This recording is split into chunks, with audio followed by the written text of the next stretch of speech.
Greetings, everybody. It's been a while. Hopefully, you're okay. How are you? Um, it's been a long time. Apologies, but as you know, obviously, those guys who I do talk to, and obviously the Facebook groups and things I'm members of.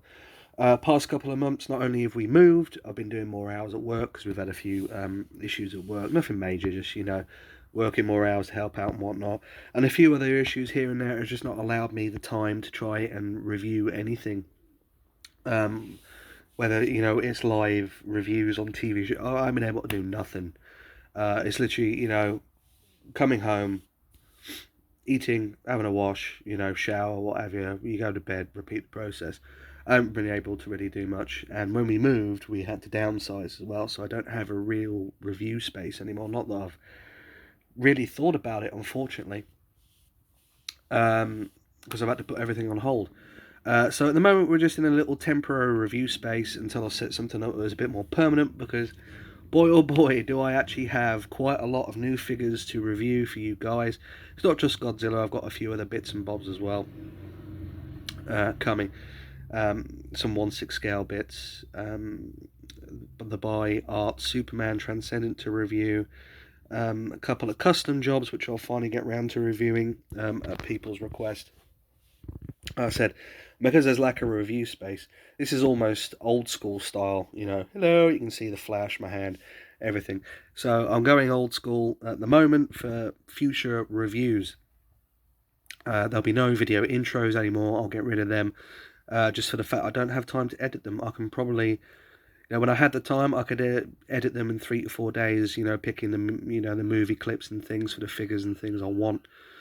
From the films, obviously, they come from. I was going to do one for this one, and highlight his powers and show him, taking the tour of the world, taking on all the different kaiju that he beat in the film, including, the American old TriStar Zilla, which he threw into the Sydney Opera House, if I remember correctly, and then atomic breath him to death, which was very cool. But yeah, this is the 2004 Godzilla by S.H Monsterarts. Let me just turn the box around for you just so you can see. AKA The Final Wars Godzilla. Another one I always liked. I enjoyed watching the film quite a lot. I always used to play it on repeat quite a bit. So as soon as this guy was announced, I was all aboard the hype train. I was really looking forward to this. I pre-ordered Monster X. Didn't get Gigan, because back when Gigan was announced, I was stupid and never pre-ordered my figures from anywhere for anything. And as we know, recently prices are just getting so astronomically ridiculous on the secondary market and after-release market for figures now. If you don't pre-order them, you miss them.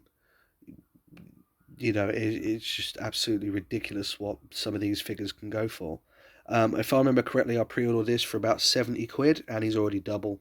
More than likely, he'll probably end up being triple the price, because I know a lot of people out there really like the Final Wars Godzilla, including myself. But without going into too much of the backstory of the character, it's an alternate universe and an alternate take on Godzilla again. He gets trapped in the ice by the Gotengo at the start of the film, and he's put into hibernation for many years until the Exaliens come back to Earth.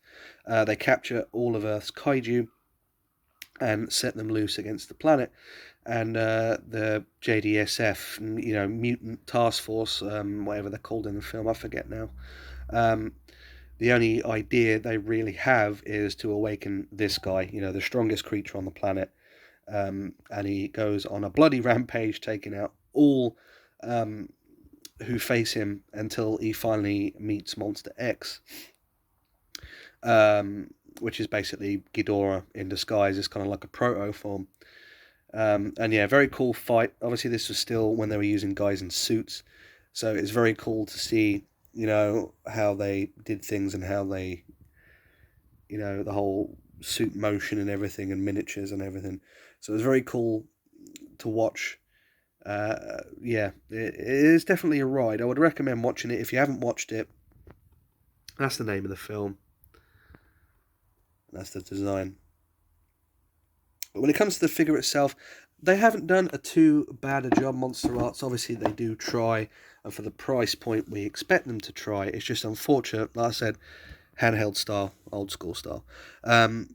Unfortunately, this guy seems to have a lot of quality control issues across the board. I have been talking on and off with a few peeps here and there, and there's a few Facebook groups I'm on also that have explained their dismay. You know, tails are popping off, hands are popping off. You know, I've had the torso pop off of this, the legs popped off, the jaw even now does not sit in the joint flush. I've kind of managed to get it in there, but that's about it. That's the pose it stays in. I've had, you know, the hand fall off out of the box, getting him out. The tail popped off. I just couldn't believe it. I've never had so much, you know, trouble when it comes to joints and things on a figure, Monsterarts figure. When it comes to this guy, even Kevin wasn't too much of a problem. Yeah, funnily enough, Kevin's head actually kept popping off on the 2019 Ghidorah. But once you got it on there and didn't touch it, didn't manipulate it, wasn't an issue. But it just seems like, I don't know, the quality control on this guy just seems to be a problem. Other than that, he's, you know, a beautiful figure to look at. He can pose quite nicely. You've just got to be very careful. For some reason, like I said, the neck part here, it just does not want to stay flush and up. It just does not want to stay right. But the paint application and everything else, really nicely done. That the tail can be manipulated quite nicely. If you get the look on the hand, but yeah, can be manipulated quite nicely. But yeah, there's just so many quality control issues with this guy. It was beyond belief. But like I said, I'm not the only one. So at the end of the day, it comes down to you whether you fancy the Final Wars, Monsterarts Godzilla. Yeah, it's down to you at the end of the day what you fancy. For me, even with his quality control problems, he's still one for the collection. I've got him in these kind of battle ready pose. I'm happy with him, you know, sat in the shelf. The way he looks, I'll throw some pictures in a second, probably around here or around there. I'll throw some pictures in just so you can see what he looks like, you know, all lit up and under the light right, and you know, the correct lighting conditions and things in the cabinet. But don't get me wrong, he's gorgeous to look at. It's just there are so many quality control issues with him. It's very weird. I'm hoping maybe we'll get a reissue, you know, a special version that comes with the, you know, the red spiral heat ray that he killed Kaiser Ghidorah with. We can only hope. You know, we had another version of Gigan come out that had all the accessories, but you know, we're already into double figure territory with this guy now.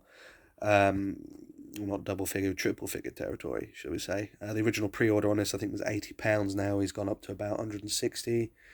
From 140 to 160 if you buy him now on the re-release market.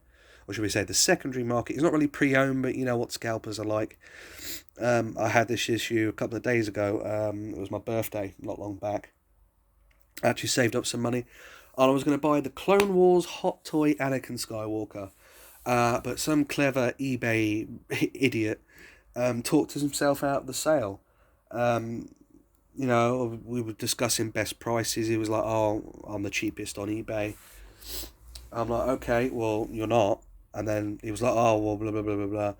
And then I gave up. And then he spent the whole rest of the day up until 9 o'clock messaging me via eBay. You know, the Messenger beta app, telling me how useless I am and all this other stuff.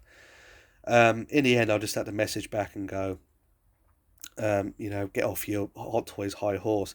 It did make me laugh though, because at quarter to, I think it was 10 at night before I actually did reply, his last message to me was, "What, no witty comeback?" And these guys are sellers? Well, in the end, I ended up buying the black suit Superman, the 1/6 scale one, so yeah, that seller can shove the Anakin up his arse as far as I'm concerned. But anyway, this was me. This was Final Wars Goji. See you all on the next video.